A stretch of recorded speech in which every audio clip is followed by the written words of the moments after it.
জানালেন সেনা বৈঠকে ঘোষণা করা হলো যে অপারেশন সিঁদুর জারি থাকবে। এটা নিয়ে মন্তব্য আমরা করব না। আমাদের সেনাবাহিনী এবং ভারতবর্ষের সরকার, প্রধানমন্ত্রী যে সিদ্ধান্ত নেবেন আমরা ভারতবাসী হিসেবে সবাই সেটার সাথে থাকবো, সমর্থন করব, দায়িত্ব পালন করব। এটা আলাদা করে বলার কাজ আমাদের নয়। আমরা পুরো দেশের সঙ্গে আছি।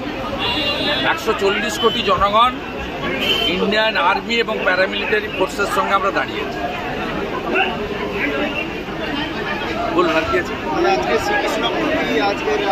দেখুন, এই গীতা মন্দিরের শতাব্দী প্রাচীন ঐতিহ্য রয়েছে।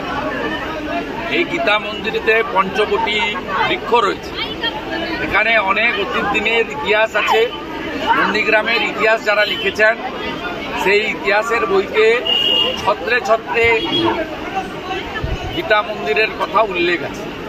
এটা একটু এখানে সনাতনী প্রক্রিয়া অনুযায়ী নিত্য পূজা বা এসব হতো, তো আমি 21 সালের পরে এসে এখানে জগদ্ধাত্রী পূজা হয়।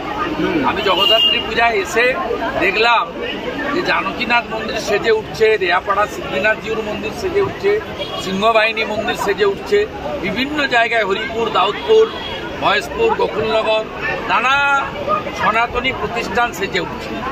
এমনকি পুরুষোত্তমপুরের মঠও বিরাট জায়গা জুড়ে বাগান, পুকুর, প্রার্থনা কক্ষ, ঠাকুরের ঘর সব সেজে উঠছে চারিদিকে। আমার সব জায়গায় যাওয়া আছে, নতুন নতুন অনেক মন্দির উঠছে। তাই এই গীতা মন্দির অবহেলিত থাকবে কেন?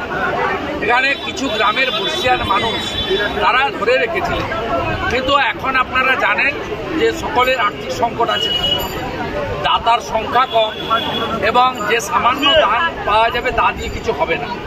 সেখানে আমি ঘোষণা করেছিলাম দুটো কাজ করব। একটা, পঞ্চকোটি বৃক্ষকে সেটাকে সুন্দর করে বাঁধিয়ে সাজিয়ে দেবো। তার জন্য 11.5 লক্ষ টাকা 23 সালে অনুমোদিত হয়েছে, কিন্তু ইনারা কাগজপত্র দিতে পারেননি বলে রবীন্দ্রনাথ খানিকটা অসুস্থ ছিলেন। সেই কাজটা আটকে আছে, সেটা কাগজ দিলেই টেন্ডার হয়ে যাবে, কাজ হয়ে যাবে। আর যেহেতু মন্দির বা মূর্তি সরকারি টাকায় করা যায় না, আমাদের সরকারি টাকা পারমিট করে না, সেই কারণে দীঘাতে কালচারাল সেন্টার হয়েছে, মন্দির হয় যেহেতু সরকারি টাকায়। সেই জন্য এখানে মন্দিরের রিপেয়ারিং তারা নিজের অর্থে করেছে, তার 2,20,000 টাকা দিয়ে ওনাদের চয়েস করা 3.5 ফুট উঁচু রাজস্থান মার্বেলে ভগবান শ্রীকৃষ্ণের একটি অপরূপ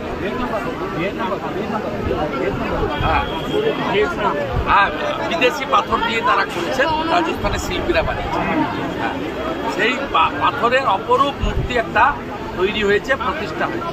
আজকে একটি বিশেষ অনুষ্ঠান করে প্রায় সহস্রাধিক সনাতনীদের উপস্থিতিতে আমরা আরতি করে ঠাকুরকে সেখানে প্রতিষ্ঠাটাকে মানুষের কাছে প্রচারিত করলাম, সবাই আসে। এরপরে আরও দুটো কাজ আমাদের করতে হবে।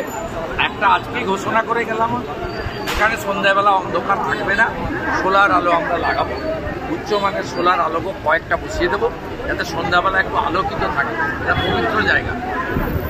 আর তার পরবর্তীকালে যে 11.5 লক্ষ টাকার কাজ আছে, শেষ হয়ে গেলে আমরা ইম্পিল্যাট থেকে অভিজিৎ বাবুকে অনুরোধ করে বাউন্ডারি ওয়ালটাও করি।